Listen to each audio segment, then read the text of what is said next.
So we'll follow Boulder Drive here until the end where it turns into Main Street. All right, got it. Now, what are we looking for in downtown Fitchburg, Mass, Jeff? Today we're on the hunt for one odd roadside oddity.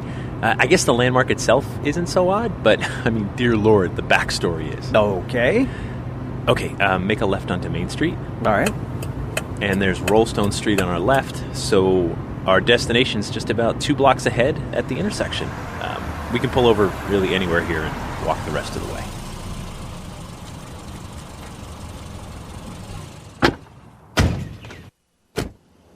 We're heading out to that small traffic island at the intersection of Main Street and Route 31. Okay, I see a big round rock that looks like it's cracked all over. It almost looks like the head of the Thing, from the Marvel movies. Yeah, right, yeah. The rock is about as tall as I am. This 110-ton boulder was brought here way back in the late 1920s because it was once a significant landmark on the hillside of Fitchburg. I mean, people used to picnic around this boulder because it was sitting on this small foundation of stones and perched almost like a golf ball on a tee. Now, when quarries moved in, the boulder was in danger, so this Herculean effort was made to save it and move it here to the center of town, where today, nobody cares. Hey, I'm Jeff Belanger, and welcome to episode 231 of the New England Legends podcast. If you give us about 15 minutes, we'll give you something strange to talk about today. And I'm Ray Auger. Thanks for joining us on our mission to chronicle every legend in New England one story at a time. Did you know that most of our story leads come from you? That's right, this one did. Came from Anthony D. Thanks, Anthony. He told us about this strange Fitchburg boulder. Now, if you've got an odd story to share with us, feel free to reach out to us through our website, through our super secret Facebook group, or by calling or texting our legend line anytime at 617-444-9683. You can even leave our show closing on there for us. Before we tell you the odd history of this giant Fitchburg boulder, we want to take just a minute to tell you about our sponsor, Nuati Herbals. Now, it's winter, and it seems like almost everyone I know is getting sick. Oh, I know. Colds, the flu, and other viruses are sidelining many of us. So I'm staying focused on keeping healthy, and Nuati Herbals helps me do that.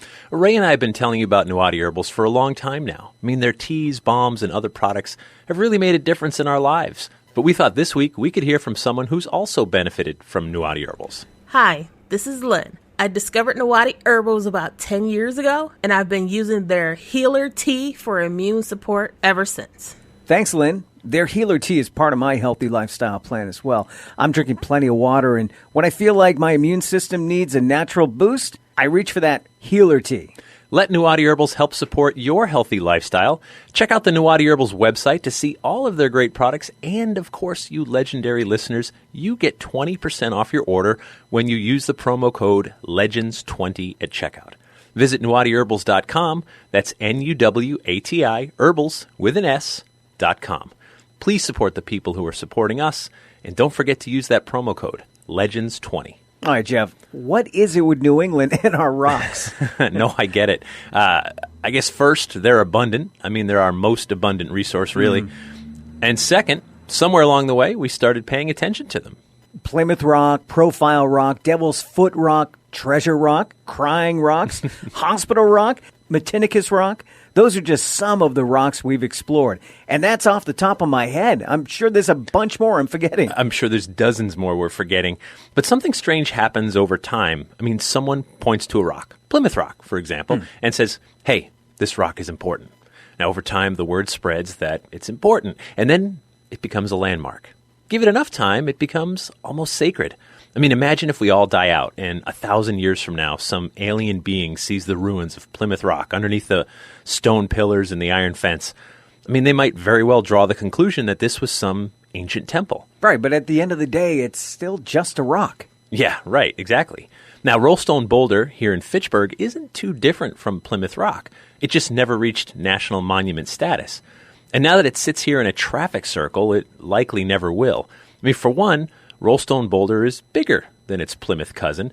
It's about 110 tons. But how it got here and the trouble folks went through in Fitchburg to make sure it survived is legendary. So let's head back to 1850, go for a picnic. It's September of 1850, and it's a beautiful late summer day here in Fitchburg, Massachusetts. It's a perfect time for a picnic, and locals know the perfect place, too. Rollstone Hill. Rollstone Hill. The hill sits on the western side of town. From the top, you can see the entire town of Fitchburg. Plus, there's a peculiar rock near the top of the hill. You can't miss it. And that would be Rollstone Boulder. It's called Rollstone Boulder because it's so round and it sits right at the very top of the large hill. I mean, it almost looks like you could get on one side of it, and if you pushed it hard enough, I mean, it might roll all the way into downtown Fitchburg. Ray, it's 110 tons. It's been here for like more than 10,000 years. You don't have a chance. I know. I had to try, though. Okay, that's fair. All right, as I look around, I can see other Fitchburg locals have come up here with blankets and picnic baskets. Some of the kids are climbing up on the boulder and playing King of the Mountain. It's a really nice spot. Yeah, I mean, there's been marriage proposals up here, plenty of great memories and family time. It's a beloved spot, but... there's always a but. But there's an awful lot of granite in and around this hill. And progress can't be stopped. Granite is coming out of this hill by the ton and being used to construct buildings, bridges, and other structures. 2 different quarry companies are chipping away at all the stone underneath our feet. It's not the biggest deal, though. I mean, the quarries are pretty far from the summit, and there's plenty of rock to go around. Years pass, and now Rollstone Boulder isn't the most ideal place for a picnic anymore. Those quarry companies have made their way up this big hill. Plus, by 1899, there was another problem. Rollstone Boulder is cracking. I mean, that makes sense. The elements are taking their toll. And now, there's some pretty large cracks in the rock. That's when Thomas Archibald of nearby Lunenburg, Massachusetts, springs into action. He fills in some of the large cracks with cement. Then he constructs an iron band to surround the boulder like a belt. The rock is so fragile. Archibald is nervous he could crumble at any time. And then this picturesque landmark would be forever lost. He's so careful, placing the band around the rock, then cementing it into place. Rollstone Boulder is then lifted onto some exposed stone pedestals. Once it's done, the monument is truly a sight to behold. I mean, you almost don't want to touch it because it looks like it could fall apart at any moment. Yeah. But after a few weeks, folks seem happy that their boulder is here for now. Nature's slow and steady, but still relentless fury has been put off for another day. More years pass, and more granite is extracted from this area. Even the George Washington Bridge in New York City owes some of its granite to this hill right here in Fitchburg. But now, the quarry companies are drawing dangerously close to the summit in Rollstone Boulder. The quarries intend to pull all the granite from this hill before they're forced to shut down and move along. But to get to it, Rollstone Boulder has to go.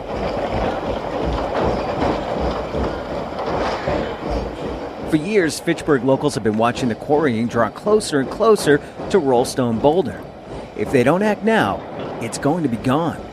All of those memories of picnics, pleasant hikes, and gentle New England days spent admiring nature in the shadows of this rock could be nothing but stories. This rock is more than a landmark. It's a marvel of science.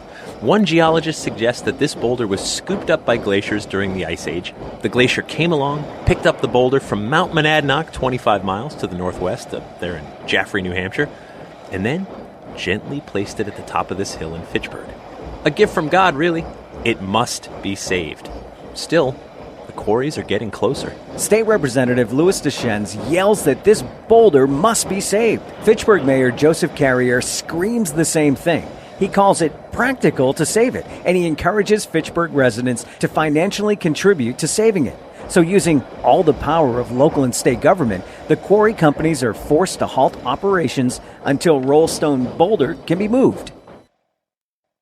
It's 1929. The plan is to get the boulder moved to downtown Fitchburg, where it can continue to be admired by everyone. Now, how are they going to do that? The boulder's huge, 110 tons. So the plan is simple, Ray. They number each of the chunks of rock around the many fractures. They take photographs from every angle, and then they draw a map of where the stones are supposed to be placed. Now, once they pull the iron band off the rock, it's going to just crumble. Then they'll move each piece to downtown Fitchburg and reassemble the whole thing.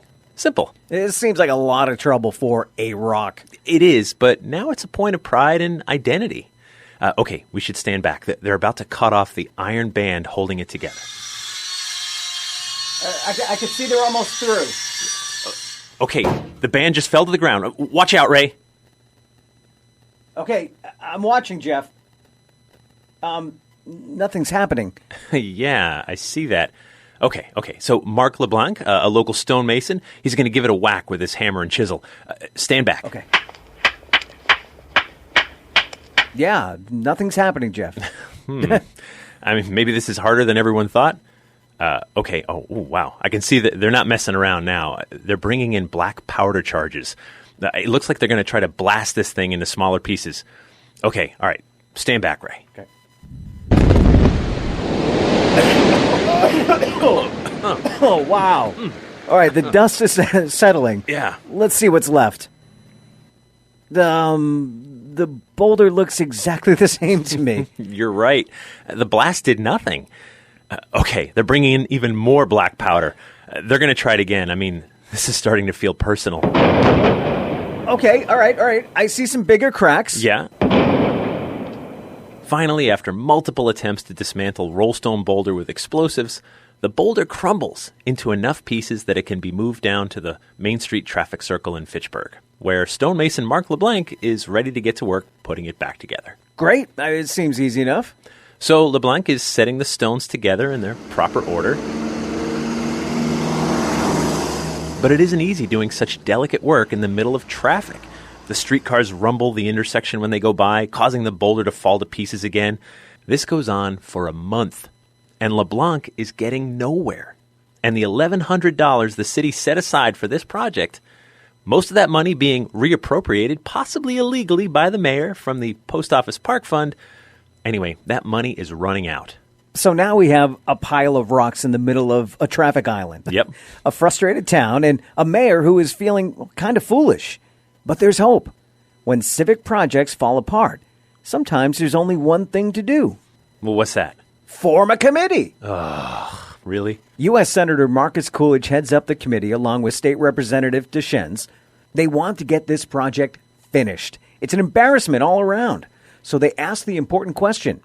Arguably the most important question in politics. What question is that? How do we do this on the cheap? Yeah, that is an important question. That's when LeBlanc comes up with the idea. If he just used the outside pieces of the boulder, he could secure them together with iron rods, then fill up the middle with cement, and boom, you have a Rollstone Boulder that mostly looks like it did before. It's just, empty inside.